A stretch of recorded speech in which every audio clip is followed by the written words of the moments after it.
Hello my dear students and welcome to the science class of 6th standard. Today we are doing lesson number 6 substances in daily use. तर आपण हा lesson करतोय सबस्टान्सेस in daily use. तुम्ही जर subscribe नसेल केलं असेल चॅनलला तर प्लीज सबस्क्राईब करा, कारण त्यामुळे तुम्हाला सगळे लेसन्स मिळतील. आणि प्लेलिस्टमध्ये गेलात तर तुम्हाला इंग्लिशचे पण लेसन्स मिळतील. ओके, इंग्लिश प्लेलिस्ट पण आहे आणि सायन्सची पण प्लेलिस्ट आहे. आणि प्लीज शेअर करा हा व्हिडिओ तुमच्या फ्रेंड्ससोबत. आणि डिस्क्रिप्शन बॉक्समध्ये प्लेलिस्टच्या लिंक्स दिलेल्या आहेत. Okay, so without wasting any time let's start with the lesson. The substances in daily use म्हणजे आपण रोज वापरणाऱ्या गोष्टी, ओके, वस्तू. तर can you recall which 3 objects do you see in the picture. आता तुम्ही या पिक्चरमध्ये तुम्हाला कुठल्या गोष्टी दिसत आहेत त्या तुम्ही सांगायच्या आहेत. जर टेबल, खुर्ची, कपाट. आणि तुम्ही त्यांना कसं आयडेंटिफाय करता. How do you identify them. तुम्ही त्यांना कसे ओळखता आणि त्या कुठल्या मटेरियलचे बनलेले आहेत. What material are they made of. Can any one of this materials be used to make all the 3 objects. Okay, तर 3ही वस्तू बनवण्यासाठी एक कुठलं मटेरियल यूज होऊ शकतं ते तुम्ही सांगू शकता का. तुम्ही सगळ्यांनी आन्सर दिलंच असेल. ते आहे वूड. लाकडाची खुर्ची पण बनते, टेबल पण बनतं आणि कपाट पण बनतं. आता ह्या पिक्चरमध्ये प्लास्टिकचं टेबल आहे आणि पत्र्याचं कपाट आहे आणि लाकडाची खुर्ची आहे. त्यामुळे ह्या 3ही गोष्टी लाकडाच्या बनू शकतात किंवा पत्र्याच्या 3ही गोष्टी बनू शकतात आणि प्लास्टिकच्याही 3ही गोष्टी बनू शकतात. Okay, now substances and objects. All substances are made up of very small particles. तर प्रत्येक सबस्टान्स जो असतो, जे लाकूड असू दे किंवा प्लॅस्टिक असू दे किंवा पत्रा असू दे, हा बारीक स्मॉल पार्टिकल्समधून बनलेलं असतं. Objects are made up of substances. तर प्रत्येक वस्तू ही कुठल्या ना कुठल्या धातूची किंवा एखाद्या मटेरियलची बनलेली असते. Objects have a specific shape. Their parts have a specific arrangement by which we identify them.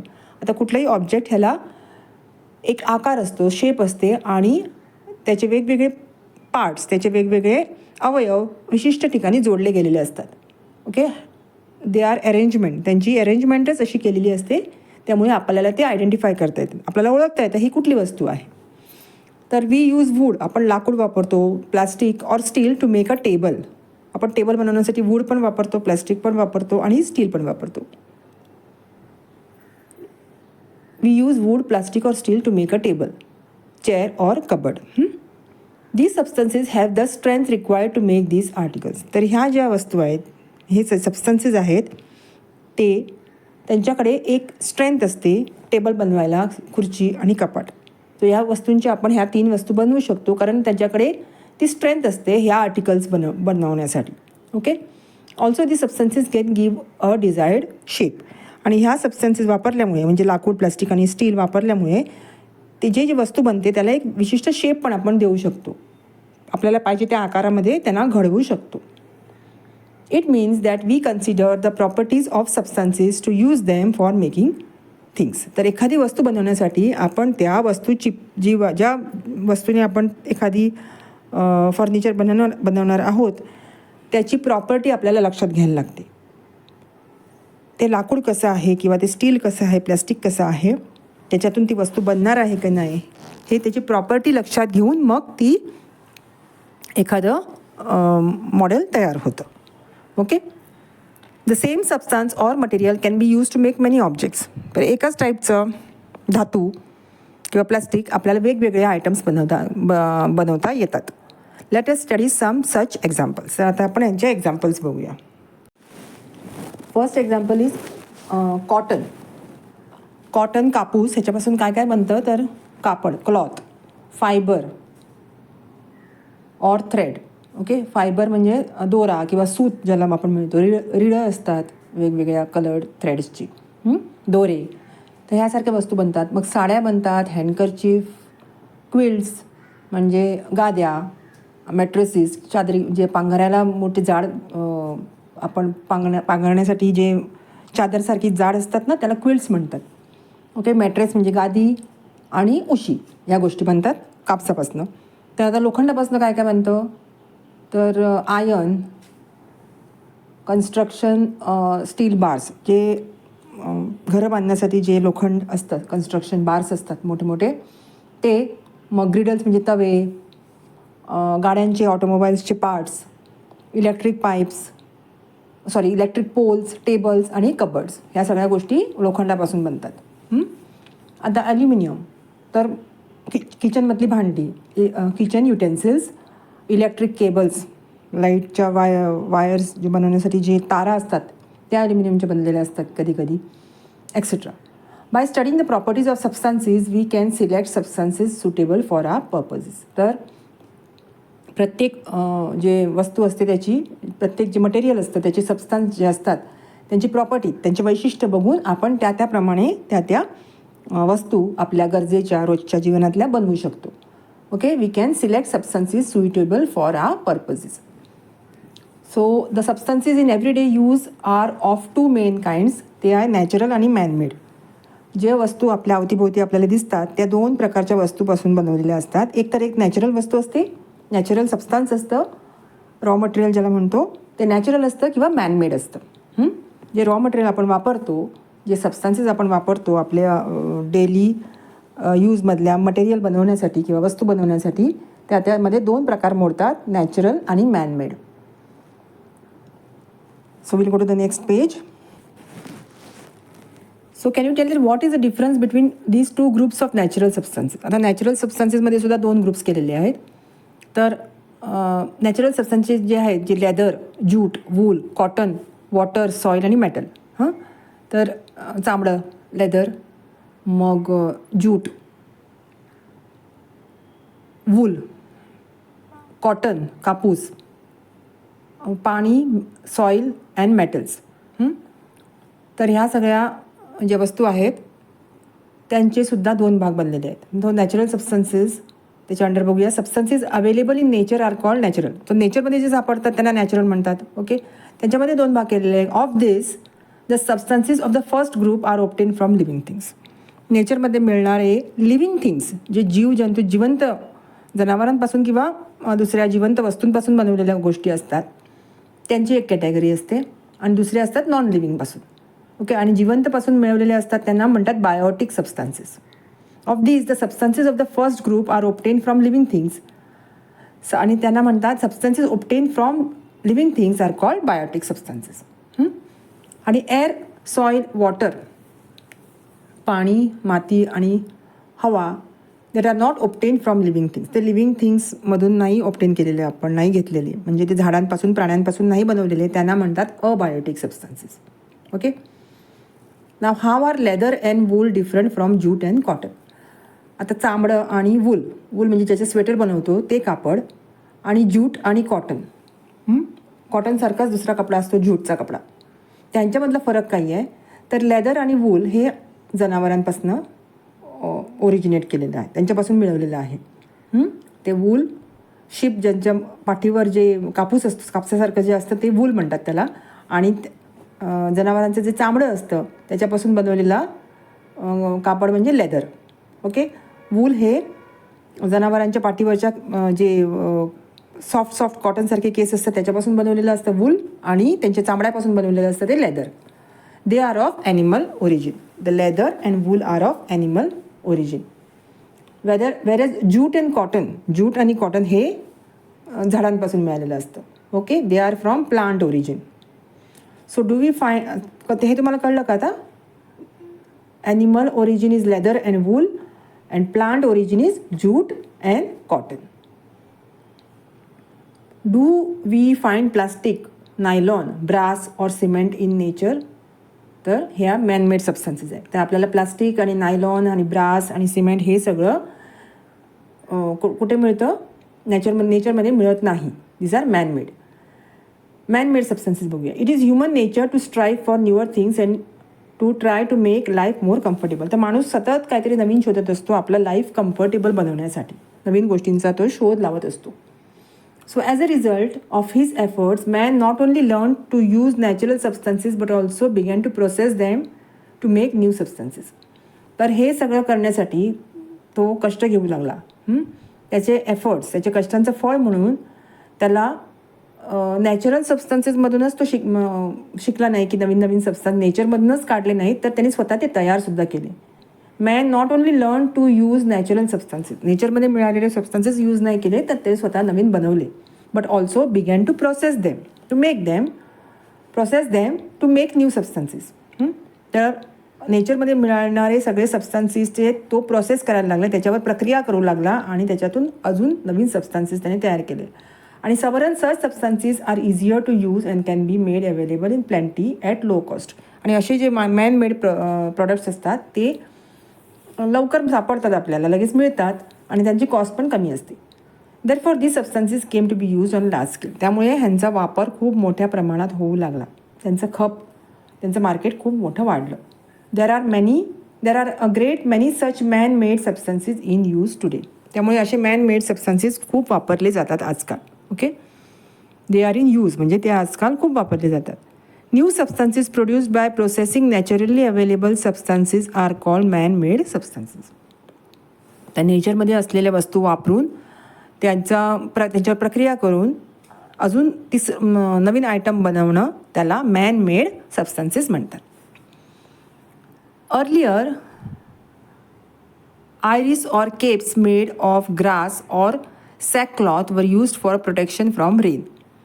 Okay, तर छत्र्या नव्हत्या तेव्हा अशा प्रकारचे आयरिस किंवा केप्स ग्रासपासून किंवा गोंडपाटाचं कापड असतं सॅकक्लॉथ त्याच्यापासून बनवून पावसासाठी ते वापरलं जायचं. Then cloth umbrellas came into use. नंतर कापडाच्या छत्र्या आल्या आणि आजकाल आपण रेनकोट वापरतो. And nowadays the raincoat, school bags and books covers you use can all be made from plastic. आणि आता तर प्लास्टिकच्या सगळ्या वस्तू ह्या वापरल्या जातात. कापडाच्या छत्र्यांपासून तर प्लास्टिकच्या छत्र्या येऊ लागल्या. Delicate particles, perishable fruits etcetera require packing. तर आता जे नाजूक वस्तू असतात किंवा जे फ्रूट्स खराब होणारे असतात त्यांना पॅकेजिंग लागतं. ओके, तर हे सगळं पॅक करण्यासाठी कुठले वापरले जातात वस्तू ते आपण बघूया.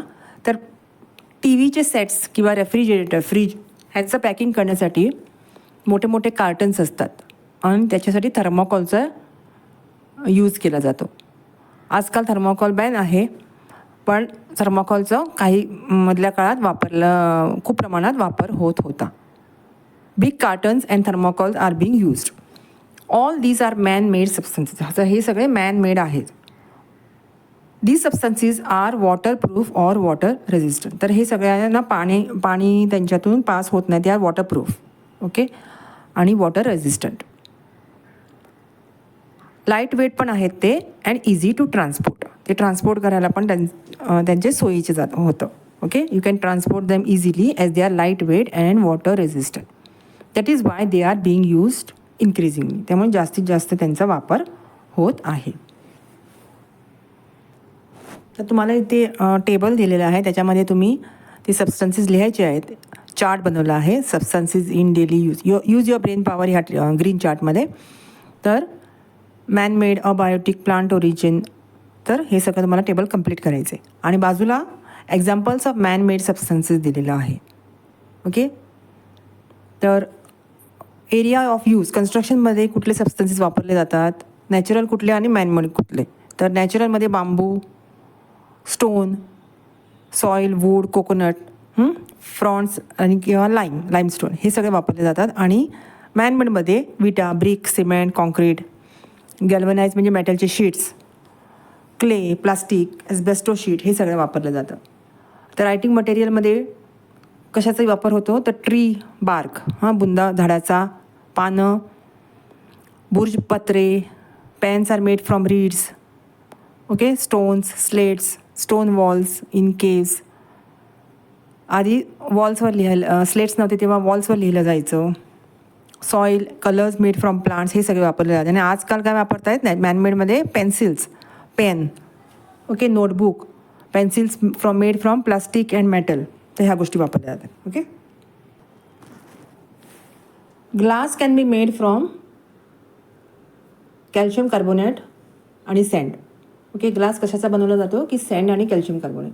पण आपण सँड आणि कॅल्शियम कार्बोनेट परत ग्लास तोडून वापस घेऊ शकत नाही. ओके, ग्लास तोडल्यावर परत आपल्याला सँड आणि कॅल्शियम कार्बोनेट मिळू शकत नाही.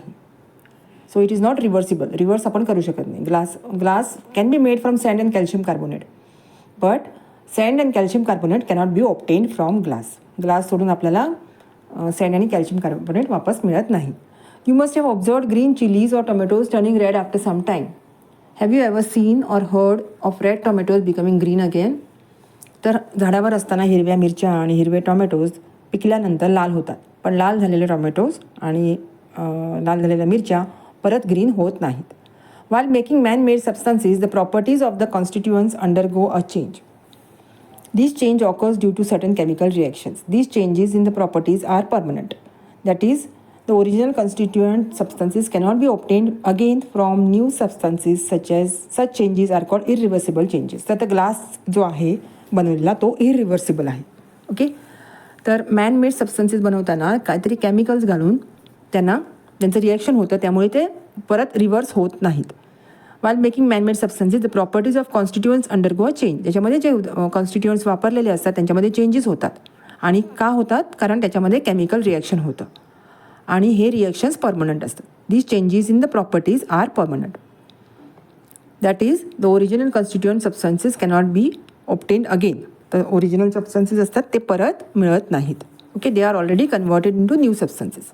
न्यू सबस्टन्सेस तयार झाल्यानंतर ते ओल्ड सबस्टन्सेसमध्ये परत ते मिळत नाहीत वापस. Okay, we'll go to the next page. Production of substances.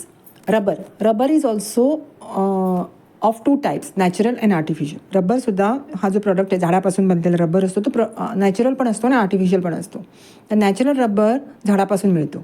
Obtain from gum of sap of trees. झाडाच्या बुंद्यातून जे डिंकासारखा पदार्थ येतो गमसारखा, त्याच्यातून रबर बनतो आणि त्याला लेटेक्स म्हणतात. त्या जे गम असतं किंवा ते सॅप असतं त्याला लेटेक्स म्हणतात आणि rubber is prepared from latex. Rubber has a peculiar order. त्याला एक ऑर्डर म्हणजे वास, वेगळा वास येतो जेव्हा तो व्हाईट कलरमध्ये असतो. Rubber has a peculiar smell when it is white in colour. Vulcanisation of rubber. Vulcanisation of rubber. तर ही प्रोसेस काय आहे? तर rubber is heated with sulphur घालून रबर हीट केला जातो 3-4 तासासाठी, for 3 to 4 hours to give hardness. त्याला घट्टपणे येण्यासाठी, to give hardness to the rubber. Sulphur is mixed in it. Okay, रबरला घट्टपणा येण्यासाठी त्याचे सल्फर मिक्स केला जातो आणि the proportion of sulphur in the mixture is determined by the purpose for which the rubber will be use. आता sulphur किती घालायचं त्या रबरमध्ये हे काय ठरवतं की ते रबर आपण कशासाठी यूज करणार आहोत. ओके, रबरचे वेगवेगळे प्रकार असतात आणि वेगवेगळ्या गोष्टींसाठी तो यूज केला जातो. त्यामुळे त्याच्यात सल्फर किती घालायचं, कारण तो आपण कुठला रबर बनवणार आहोत त्याच्यावर सल्फर किती घालायचं हे डिपेंड करतं. Erasers, rubber balls, rubber toys having varying proportions of sulphur in them. आता खोड रबर असतो, मग रबरचे बॉल्स बनवले जातात, खेळणी बनवली जातात. त्यामुळे वेगवेगळ्या रबरमध्ये वेगवेगळ्या अमाऊंटचं सल्फर घातलं जातं रबर तयार करताना. या वेगवेगळ्या गोष्टींसाठी रबर तयार केला जातो, त्यामुळे सल्फरचं प्रमाण वेगवेगळं असतं. In rubber bands the proportion of sulphur is very small. आता रबर बँड ज्याचे बनवतात, तुम्ही रबर बँड बघितले असतील, त्या रबर बँडमध्ये बनवताना सल्फर खूप कमी घातलं जातं. ओके, रबर बँडसाठी सल्फर खूप कमी लागतं.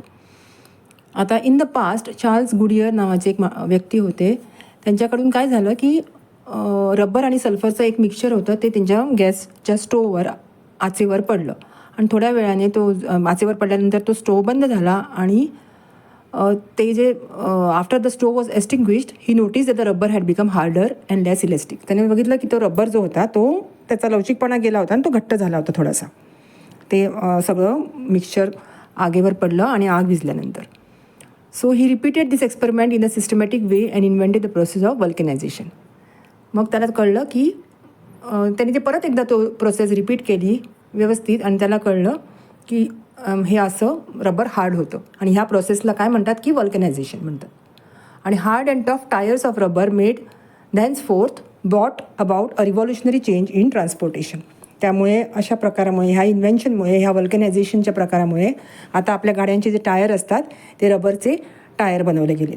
ओके, तर सल्फरचं थोडं कमी जास्त प्रमाणात त्याचं एक्सपेरिमेंटेशन करून रबरचे टायर बनवू लागले. Okay, do you know that rubber is a natural substance that is obtain bye collecting the latex of the certain tree. एक विशिष्ट प्रकारचं रबरचं झाड असतं, त्याच्यामधनं लेटेक्स काढलं जातं आणि रबर बनवलं जातं. Rubber trees are found in Brazil. खूप अबंडन्समध्ये म्हणजे खूप प्रमाणात rubber trees are found in abundance in ब्राझीलमध्ये. Later this trees were planted in other countries. त्यामुळे नंतर ही झाडं दुसऱ्या कंट्रीजमध्ये सुद्धा लावली गेली. The botanical name of this tree is Hevea ब्राझिलियन्सिस.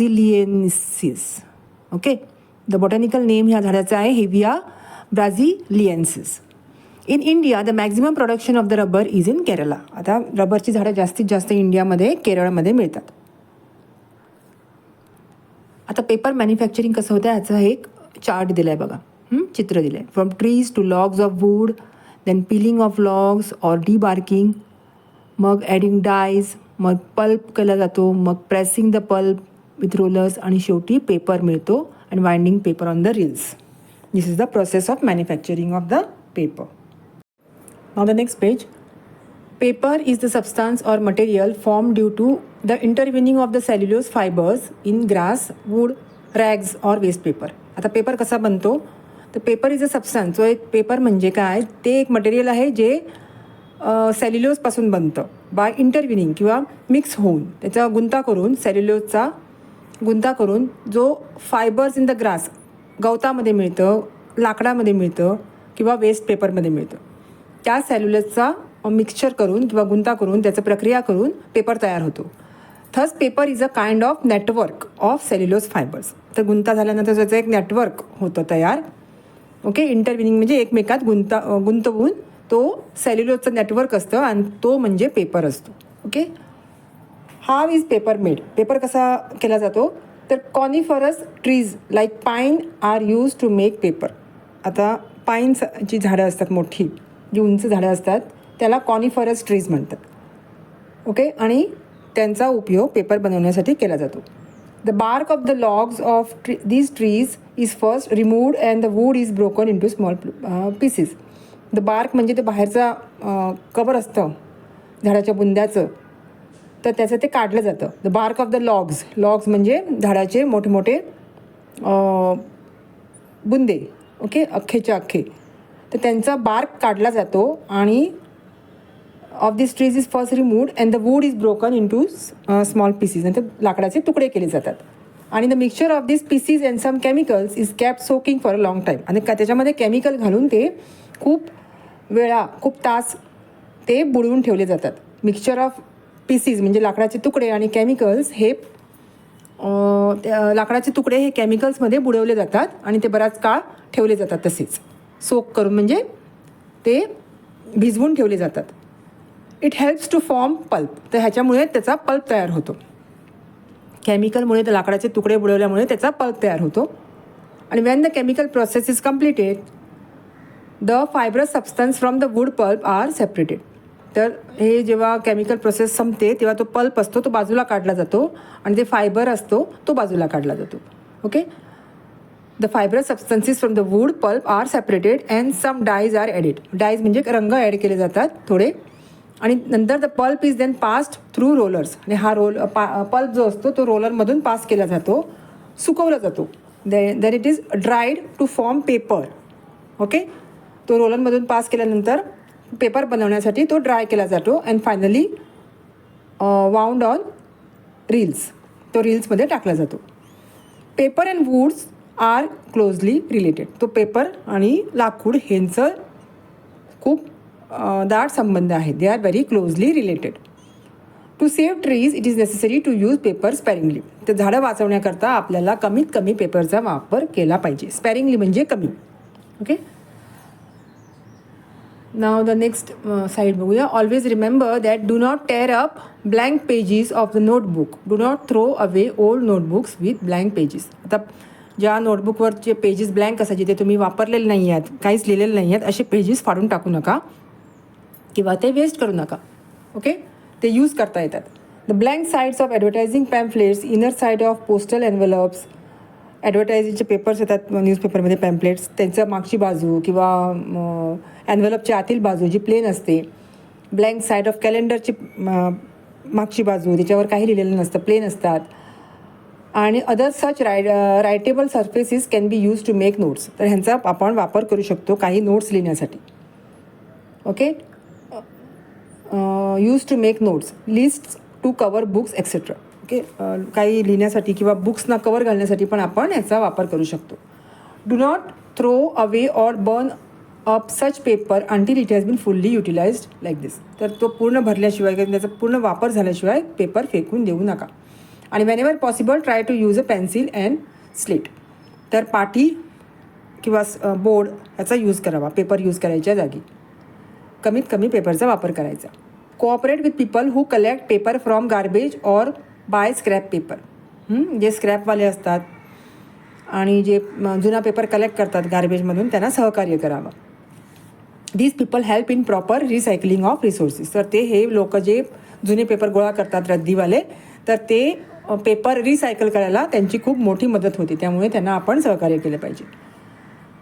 Now find out where was the process of making paper invented. तर पेपर बनवण्याची हे प्रोसेस जी आहे प्रक्रिया आहे ती कुठे कुठे त्याचा शोध लागला हे आपल्याला फाइंड आउट करायचं आहे. What kind of paper is used for our textbook. आपल्या टेक्स्टबुकसाठी कोणता पेपर वापरला जातो ते आपल्याला बघायचं आहे. व्हॉट साईज इट इज, कुठल्या साईजचा. आणि how is paper for currency notes manufactured. आता नोटा बनवण्यासाठी पेपर कुठला वापरला जातो, कुठे मॅन्युफॅक्चर केला जातो हे बघायचं आहे आपल्याला.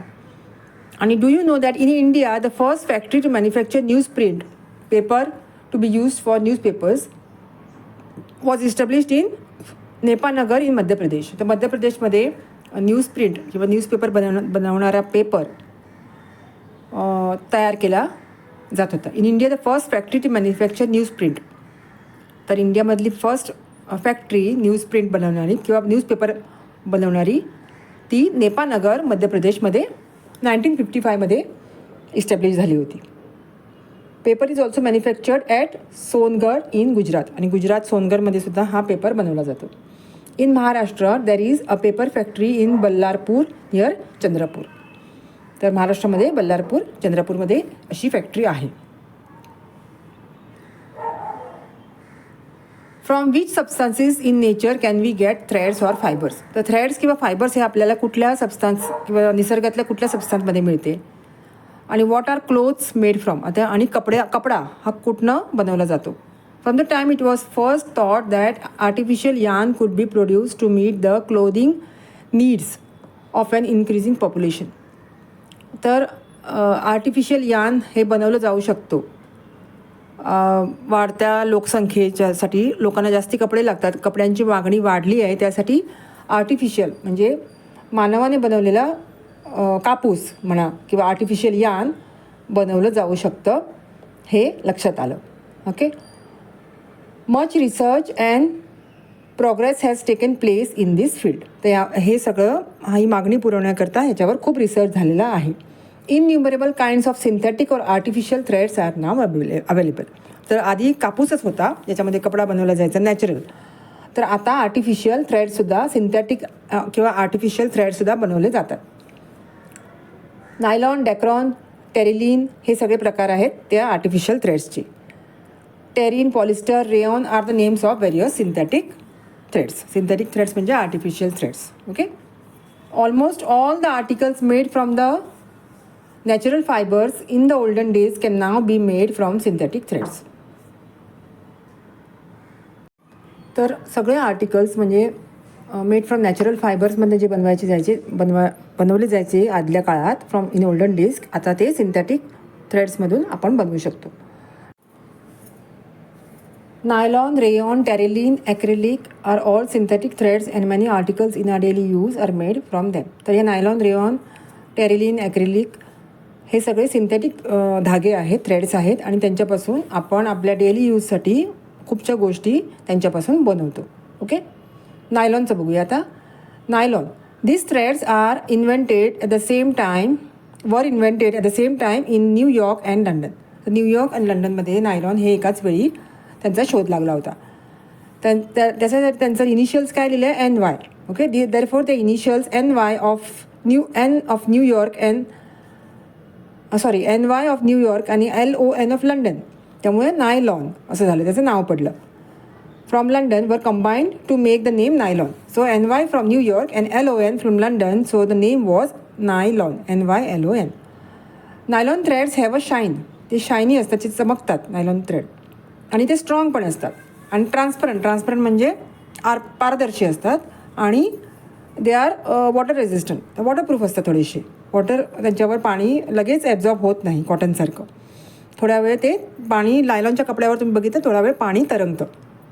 दे are use to manufacture clothes, fishing nets, ropes etcetera. त्यांचा उपयोग जाळी, मासे पकडण्याची जाळ्या किंवा क्लोथ्स, राजू, रस्सी ह्याच्यासाठी त्यांचा उपयोग होतो. Rayon, cotton and wood pulp is dissolved in the chemical called sodium hydroxide to make a solution. Okay, आता कॉटन आणि लाकडाचा पल्प जो असतो तो एका केमिकलमध्ये विरघळला जातो, डिझॉल्व्ह केला जातो, called sodium hydroxide to make a solution. त्याचं एक सोल्युशन बनवलं जातं, आणि threads are obtain from this solution with the help of machines. आणि मशीनच्या सहाय्याने ह्याच्यामधून ते दोरे मिळवले जातात. Threads are obtain from this solution. आणि as this threads have shine and strength, त्यांना शाईन पण असते आणि ताकद पण असते या धाग्यांना, आणि त्यांना सिंथेटिक सिल्क म्हणतात. Okay, they are said to be synthetic silk. They appear to be shining bright like the sun's rays and hence they were named as rayon. तर ते सूर्या इतके चकाकत होते, म्हणजे खूप त्यांना चकाकी होती, त्यामुळे त्यांना नाव पडलं रेयॉन. डॅक्रॉन, टेरिलिन आणि Terene, various hydrocarbons obtain from mineral oils are use to make polymer chains. आता मिनरल ऑइल्समधून हायड्रोकार्बन्स जे असतात, कार्बन्स, ते पॉलिमर चेन्स, म्हणजे हे केमिकल रिॲक्शन असतं, हे केमिकल फॉर्म्युला असतो त्यांना हायड्रोकार्बन्स नावाचा जो पदार्थ असतो तो मिनरल ऑइल्सपासून बनवला जातो, आणि एक पॉलिमर चेन त्यांची बनते. आणि solution of such polymer is pressed through a strainer with fine holes. आता ते एका जाळीसारखा एक मटेरियल स्ट्रेनर असतो, जाळी असते, त्याच्यातून हे सोल्युशन, पॉलिमरचं सोल्युशन पास केलं जातं, आणि हे थंड झाल्यानंतर ते fibres are formed after cooling, आणि त्याच्यामधून त्या फायबरचे लांब लचक लॉंग अँड अनब्रोकन थ्रेड्स तयार होतात. ओके, धागे तयार होतात, आणि ह्या धाग्यांना this threads are twisted to obtain yarn. ते ट्विस्ट केले जातात आणि मग त्याचं यार्न केलं जातं. आणि different types of chemicals are use to make threads of various properties. आता यार्न म्हणजे त्याचं मग वस्त्र तयार होतं. ओके, आता डिफरंट केमिकल्स यूज केले जातात ह्या प्रक्रियेमध्ये. ते धागे बनवण्यासाठी खूप केमिकल्स यूज केले जातात, आणि वेगवेगळ्या टाईपचे व्हेरियस प्रॉपर्टीज असलेले धागे तयार केले जातात. डिफरंट केमिकल्समधून वेगवेगळ्या प्रकारचे धागे तयार होतात. These different threads have been named variously as Dacron, Terylene, Terene, असं वेगवेगळी नावं या कापडांना दिली गेली आहेत, कारण त्यांचे टेक्स्चर वेगळं असतं, त्यांना हात लावल्यावर ते आपल्या प्रत्येक कापड ते वेगळं असतं, त्याचे शाईन वेगळं असतं. ओके, त्यांची प्रॉपर्टीज वेगळी असते. नाव हायड्रोकार्बन्स म्हणजे मगाशी सांगितलं ते काय आहे, substances obtain from mineral oils.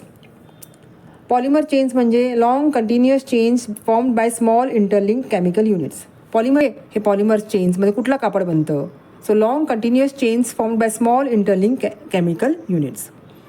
तर कपडा म्हणजे शेवटी हे जे आर्टिफिशियल कपडे बनवले जातात, डॅक्रॉन, टेरिलिन, टेरिन, तर ह्यांचे वेगवेगळे केमिकल नेम्स असतात. पॉलिमर चेन्सप्रमाणे त्यांचे नावं वेगवेगळी असतात, आणि केमिकल फॉर्म्युलेज पण वेगवेगळे असतात. Advantages and shortcomings of synthetic fibres, त्यांचे उपयोग आणि दुरुपयोग आपण बघूया. आता ॲडव्हान्टेजेस बघूया. These fibres can be manufactured on a mass scale. ते मोठ्या प्रमाणात त्यांची मॅन्युफॅक्चरिंग होतं, त्यांची आपलं काय म्हणतो फॅक्टरीमध्ये ते मोठ्या प्रमाणात बनवले जातात.